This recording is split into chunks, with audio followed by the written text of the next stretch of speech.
So I'm going to be reading the book, The Two Babylons, or the popular worship proved to be the worship of Nimrod, Alexander Hislop. We're going to go to page 91, chapter 3, Festivals, Christmas and Lady Day. But first, we're going to go to the book of Ecclesiasticus, chapter 1, verse 9. The thing that has been is that which shall be, and that which is done is that which shall be done, and there is no new thing under the sun. Is there anything whereof it may be said, see, this is new? It has been already of old time, which was before us. There is no remembrance of former things, like our rulership in Europe, the medieval empire of the Israelites, the Moors, etc. Neither shall there be any remembrance of things that are to come with those that shall come after. Chapter 3, number 1, Christmas and Lady Day. If Rome be indeed the Babylon of the Apocalypse, and the Madonna enshrined in her sanctuaries be the very Queen of Heaven, for the worshipping of whom the fierce anger of the Most High was provoked against the Israelites, I'm going to say Israelites instead of Jews, in the days of Jeremiah, it is of the last consequence that the fact should be established beyond all possibility of doubt. For that being once established, everyone who trembles at the word of the Most High must shudder at the very thought of giving such a system, either individually or nationally, the least countenance or support. Something has been said already that goes far to prove the identity of the Roman and the Babylonian systems. But at every step, the evidence becomes still more overwhelming. That which arises from comparing the different festivals is particularly so. The festivals of Rome are innumerable, but 5 of the most important may be singled out for education, if I'm pronouncing it right. Christmas Day, Lady Day, Easter, Nativity of St. John, and the Feast of the Assumption. Each and all of these can be proved to be Babylonian. And first, as to the festival in honor of the birth of Christ, or HaMashiach, or Christmas. How come it is that the festival was connected with the 25th of December? There is not a word in the scriptures about the precise day of his birth. There is not a word in the scriptures about the precise day of his birth, or the time of the year when he was born. What is recorded there implies that at what time soever his birth took place, it could have not been on the 25th of December, because we know that is the winter solstice, okay? At the time that the angel announced his birth to the shepherds of Bethlehem, they were feeding their flocks by night in the open fields. Now, no doubt the climate of Palestine is not so severe as the climate of this country, but even there, though the heat of the day be considerable, the cold of the night from December to February is very piercing, and it was not the custom for the shepherds of Judea in the open fields later than about the end of October. It is in the last degree incredible then that the birth of Christ could have taken place at the end of December. There is great unanimity among the commentators on this point. Besides Barnes, Doddridge, Lightfoot, Joseph, Scaliger, and Jennings in his Jewish Antiquities, who are all of opinion that December 25th could not be the right time of our Lord's nativity. The celebrated Joseph Medi pronounced a very decisive opinion to the same effect after a long and careful disquisition on the subject.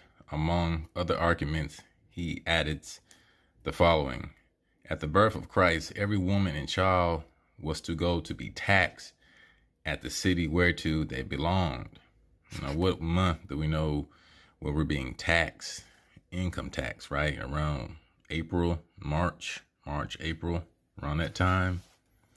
whether some had long journeys, but the middle of winter was not fitting for such a business, especially for women with child and children to travel in.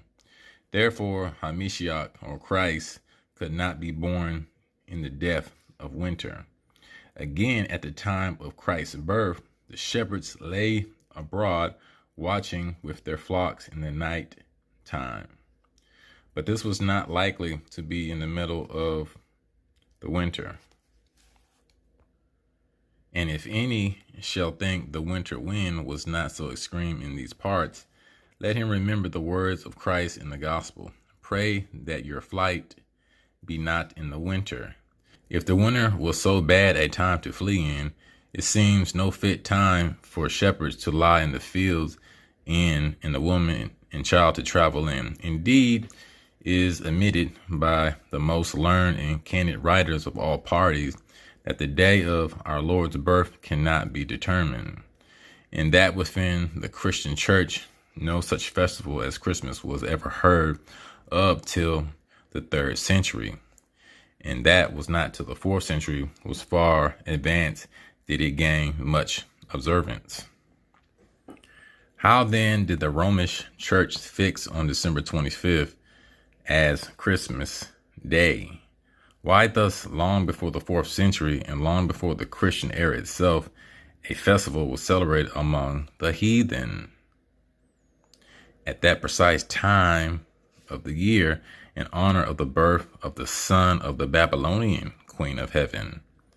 And it may fairly be presumed that in order to conciliate the heathen and to swell the number of the normal adherents of Christianity, the same festival was adopted by the Roman Church, giving it only the name of Christ. We see right here, a festival was celebrated among the heathen. So we got to go to the book of Jeremiah, right? So we're at Jeremiah chapter 10. Hear ye the words of the Most High speaketh unto you, O house of Israel, the 12 tribes, right? Thus says the Most High, learn not the way of the heathen, and be not dismayed at the signs of heaven. For the heathen are dismayed at them, for the customs of the people are vain. For one cutteth a tree out of the forest, the work of the hands of the workman with the axe. They deck it with silver and with gold. They fasten it with nails and with hammers, that it move not. They are upright as the palm tree, as they worship Osiris back in Egypt in days of antiquity. But speak not, they must needs be born, because they cannot go. Be not afraid of them, for they cannot do evil, neither also is it in them to do good. For as much as there is none like unto thee, O Lord, thou art great, and thy name is great in might. And I'll skip down to verse 8. But they are altogether brutish and foolish. The stock is a doctrine of vanities. So Christmas is pagan, ancient pagan, and it has no significance. It has nothing to do with the scriptures. Just like the church. Church has nothing to do with the so-called Bible or the Torah. They just attach themselves to it. All it is ancient Babylonian, Kemetic mystery, religion system. That's all it is. Nothing new under the sun. We are just incarnations repeating a cycle. We need to wake up. This tendency on the part of Christians to meet paganism halfway was very early developed. And we find Tertullian, even in his day, about the year 230, bitterly lamenting inconsistency of the disciples of Christ in this respect, and contrasting it with strict fidelity of the pagan to their own superstition. By thus says he, who are strangers to Sabbaths and new moons and festivals, once acceptable to God or the Most High, the Saturnalia, the feast of January, the Brumalia, and the Saturnalia are now frequent. Gifts are carried to and fro. New Year's Day presents are made with din, and sports and banquets are celebrated with uproar. Oh, how much more faithful are the heathen to their religion, who take special care to adopt no solemnity from the Christians. Upright men strive to stem the tide, but in spite of all their efforts, the apostate went on till the church, with the exception of a small remnant, was submerged under pagan superstition. That Christmas was originally a pagan festival is beyond all doubt. The time of the year and the ceremonies with which it is still celebrated prove its origin. In Egypt, the son of Isis, the Egyptian title for the Queen of Heaven, was born at this very time, about the time of the winter solstice. This very name by which Christmas is properly known among ourselves, Yule Day, proves at once its pagan and Babylonian origin. Yule is the Chaldean name for an infant or little child, and as the 25th of December was called by our pagan Anglo-Saxon ancestors, Yule Day, or the Child's Day, and the night that preceded it, Mother Night, long before they came in contact with Christianity, that significantly proves its real character. Far and wide in the realms of paganism was this birth observed. This festival has been commonly believed to have had only an astronomical character, referring simply to the completion of the sun's yearly course and the commencement of a new cycle. But there is undoubtedly evidence that the festival in question had a much higher reference than this, that is, commemorated not merely the figurative birthday of the sun in the renewal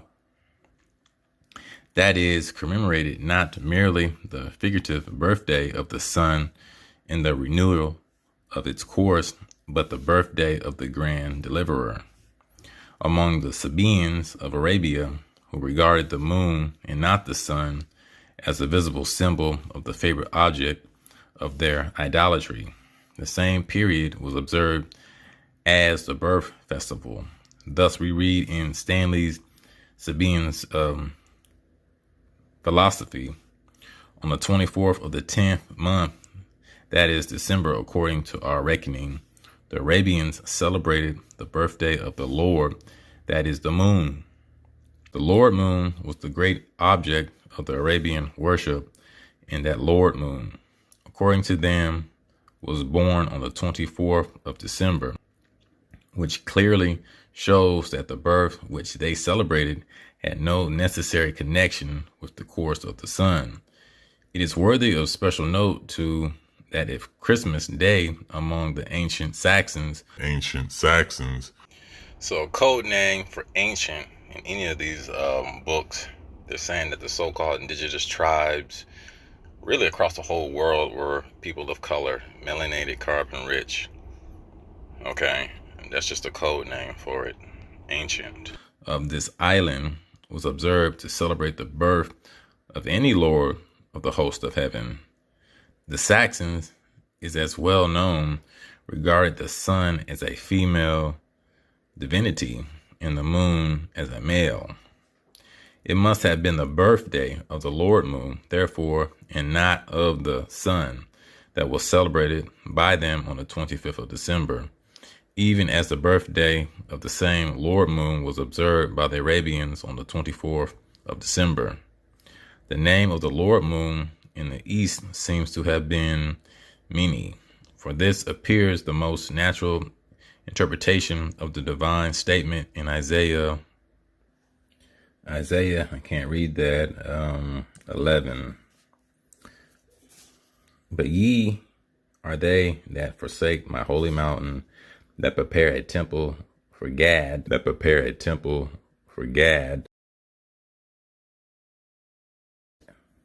and that furnish the drink offerings unto Mene. There is reason to believe that Gad refers to the sun god, and that Mene, in like manner, designates the moon divinity. Even where the sun was the favorite object of worship, as in Babylon itself and elsewhere, at this festival he was worshipped not merely as the orb of the day, but as a god incarnate. It was an essential principle of the Babylonian system. The sun, or Baal, Baal, was the one only God. 2 Thessalonians 2:7, for the mystery of iniquity doth already work, which is idolatry. Only he who now letteth will let until he be taken out of the way. When therefore Tammuz was worshipped as God incarnate, that implied also that he was a incarnation of the Son of God, right? In the Hindu mythology, which is admitted to be essentially Babylonian, this comes out very distinctively. There, Surya, or the sun, is represented as being incarnate and born for the purpose of subduing the enemies of God, who without such a birth could not have been subdued. Okay. This was precisely the way in which, according to Berus, the drunken festival of the month Debeth, entering to our December, in other words, the festival of Bacchus, was celebrated in Babylon. A bachelor's degree in Ivy League. Today, the term Bacchanalia is bandied about at almost any gathering where the guests get a bit tipsy and mildly frisky, but originally referred to a specific ancient Roman celebration, the friends' rites of Bacchus, god of wine and intoxication. It was the custom, says he, during the 5 days it lasted, for the masters to be in subject to their servants, and one of them ruled the house, clothed in a purple garment like a king. As we can see, we have LeBron James, quote unquote, the king in purple. And we see royal is synonymous for royal garments, especially in the ancient world. In Rome, the Phoenicians, the Shemitic Hebrews of color, per se. So right here we have in ancient Rome, position of imperial status. 2, Roman Catholic Church, official dress of a cardinal, so named after the Tyrol purple color of the robes. Number 3, of a color intermediate between red and blue, Republican and Democratic, hailing and galactic, both on the same team.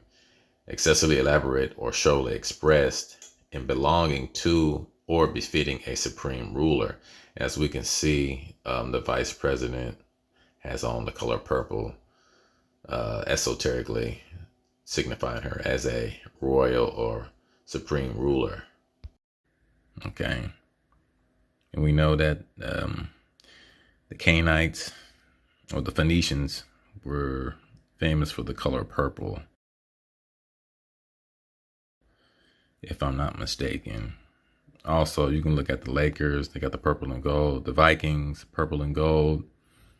Purple is a very symbolic color, I'll say.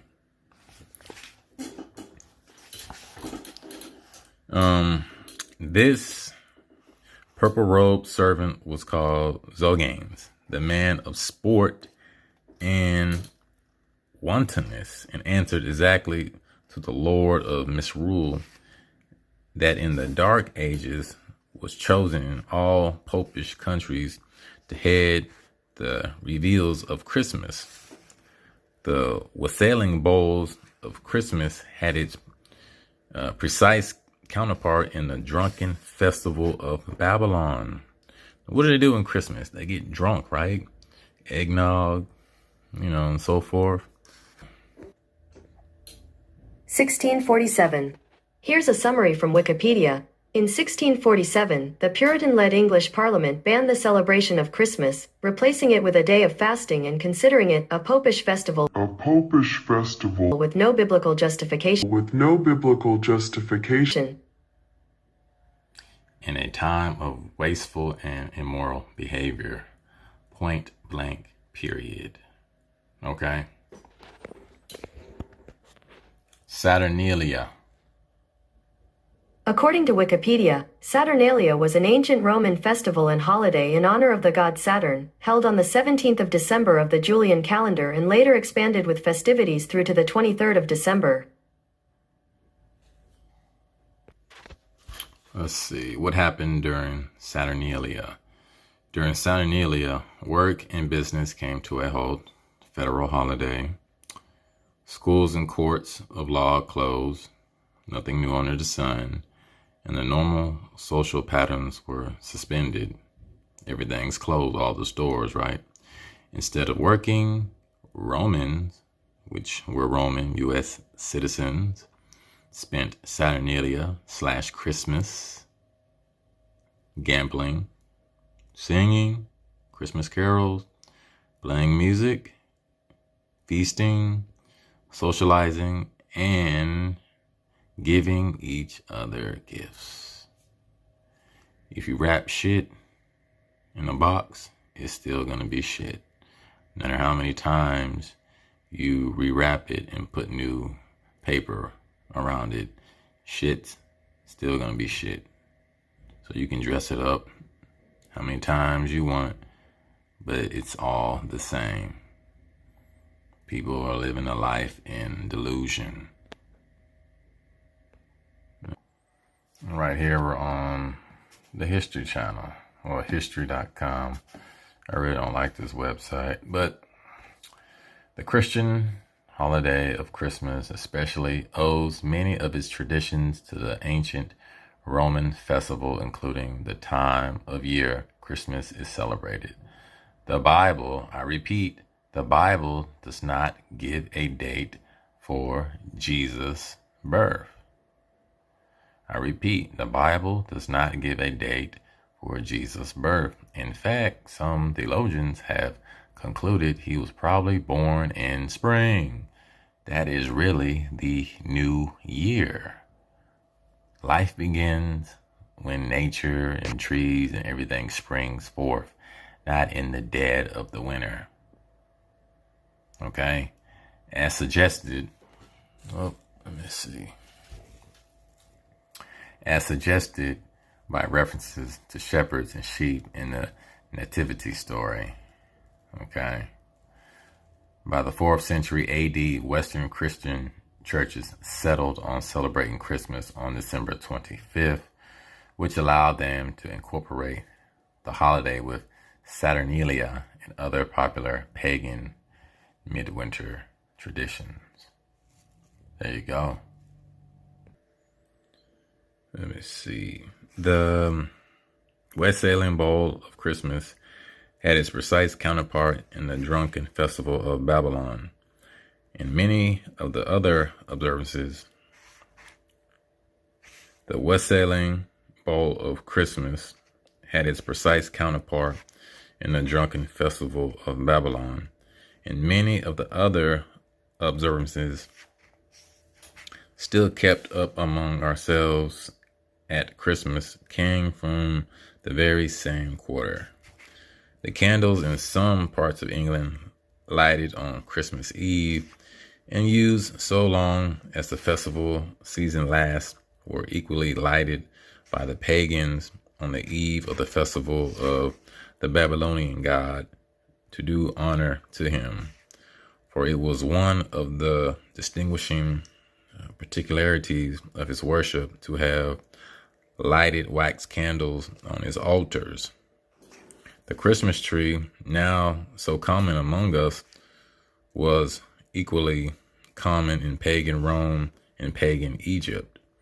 In Egypt, the tree was the palm tree. In Rome, it was the fir, the palm tree denoting the pagan Messiah as Baal Tamar. the fir referring to him as Baal Berith, the mother of Adonis, the sun god and great mediatorial divinity, was mystically said to have been changed into a tree, and when in that state to have brought forth her divine son. If the mother was a tree, the son must have been recognized as the man, the branch, and this entirely accounts for the putting of the Yule log into the fire on Christmas Eve and the appearance of the Christmas tree the next morning.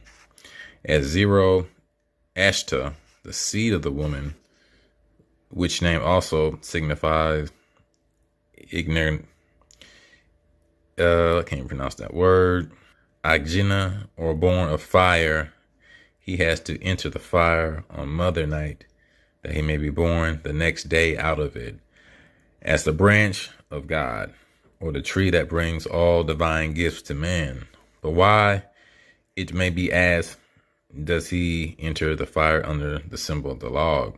To understand this, it must be remembered that the divine child born at the winter solstice was born as a new incarnation of the great God, after that God had been cut to pieces on purpose to revenge his death upon his murderers.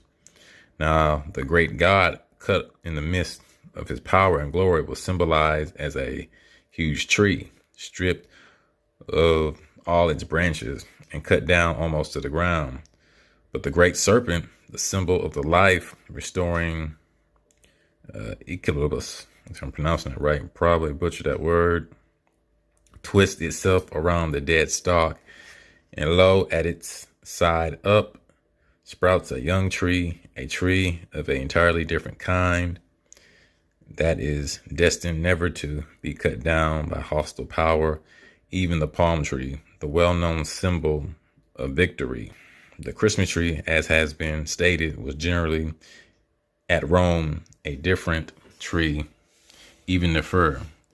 But the very same idea was implied in the palm tree, was implied in the Christmas fir, for that covertly symbolized the newborn god Baal Berith, the Lord of the covenant, and thus shadowed forth the purity and everlasting nature of his power, not that after having fallen before his enemies, he had a risen trumpet over them all. Okay. Therefore, the 25th of December, the day that was observed at Rome as the day when the victorious God reappeared on earth, was held at the Natalis Invictus Solis, the birthday of the unconquered sun. Now the Yule log is the dead stock of Nimrod, deified as the sun god, but cut down by his enemies. The Christmas tree is Nimrod Redivus, the slain god, come to life again. And the light reflected by the above statement on customs still linger among us, the origin of which has been lost in the midst of hoar antiquity. Let the reader look at the singular practice still kept in the South on Christmas Eve of kissing under the mistletoe. That mistletoe, in the Druidic superstition, which, as we have seen, was derived from Babylon, was a representation of the Messiah, the man, the branch. The mistletoe was regarded as a divine branch, a branch that came from heaven and grew upon a tree that sprung out of the earth.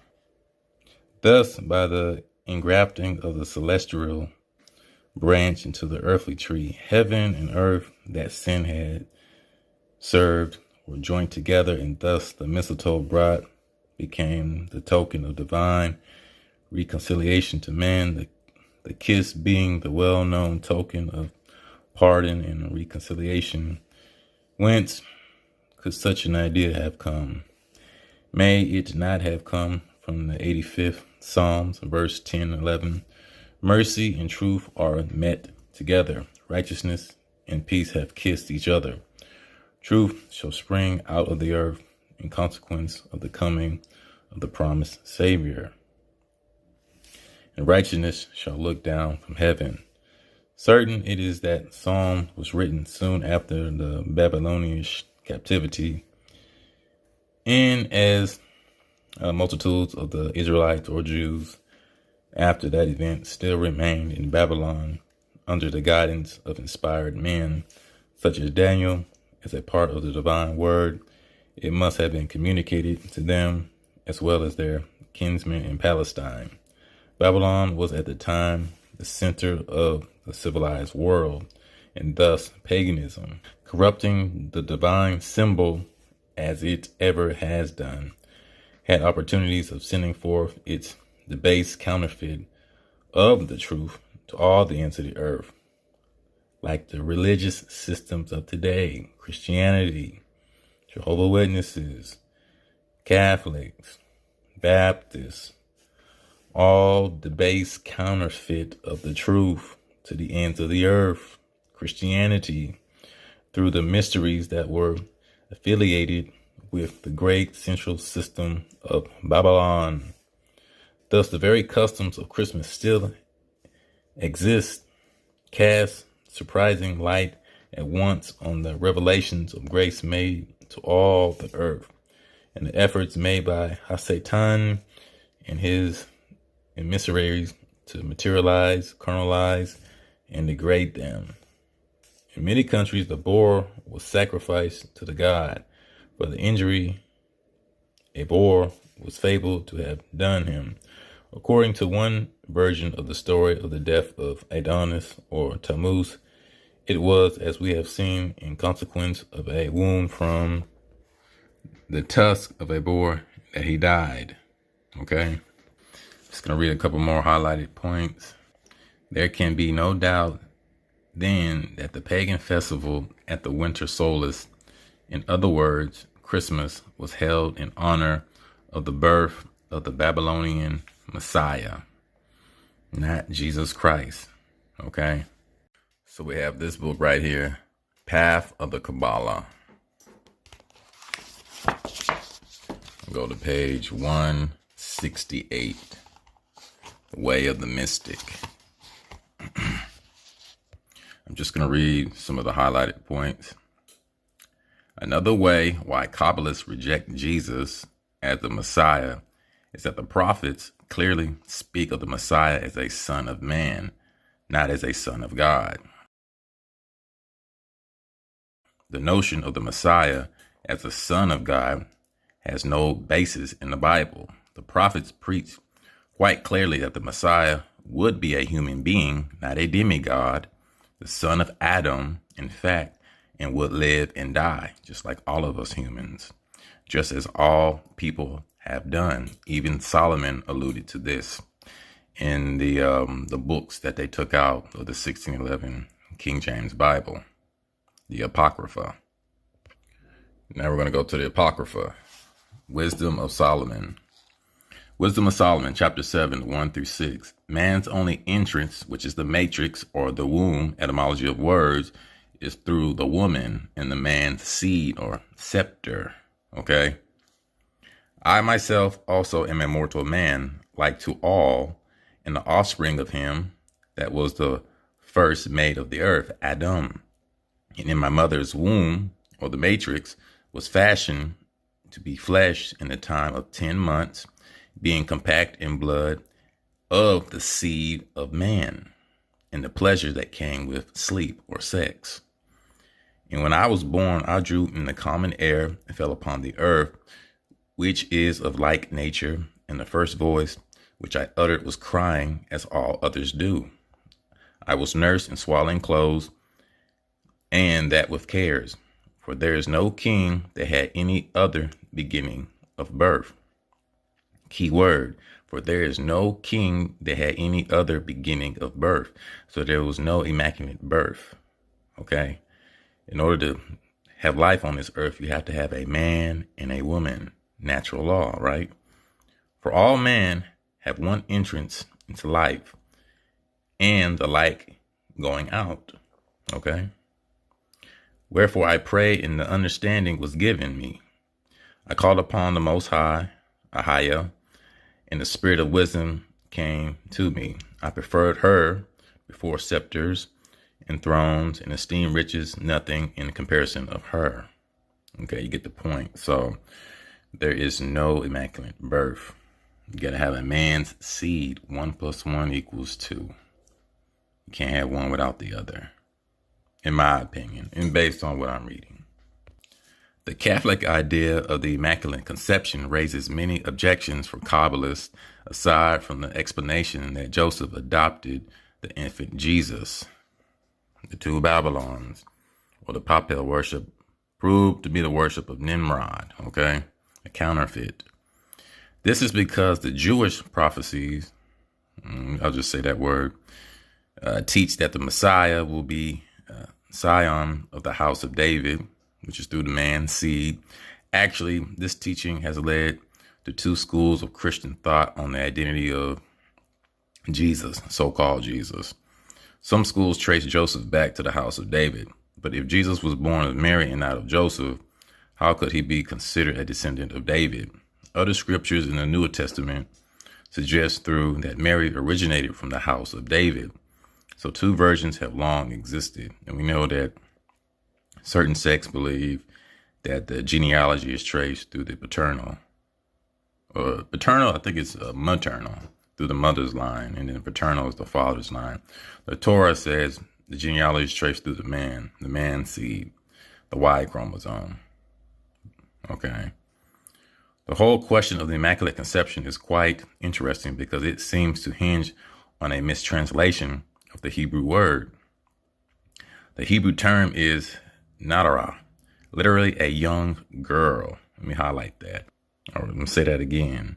The Hebrew term is Nadarah, literally a young girl. The prophets preach that a Nadarah will conceive and give birth to the Messiah, but the Hebrew word does not mean a virgin. Historically, the Greek translation of the Hebrew Bible somehow mistranslated the word as virgin.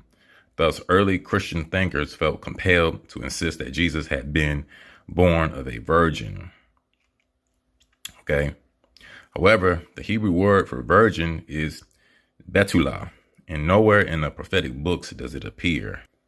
A third reason why Kabbalists reject so-called Jesus as the Messiah is that the prophets indicate that the Messiah will die and then his son will continue his mission. Obviously, this situation did not occur with so-called Jesus. Finally, the Kabbalists point to the prophecies that the Messiah will do nothing to alter the Torah as it exists.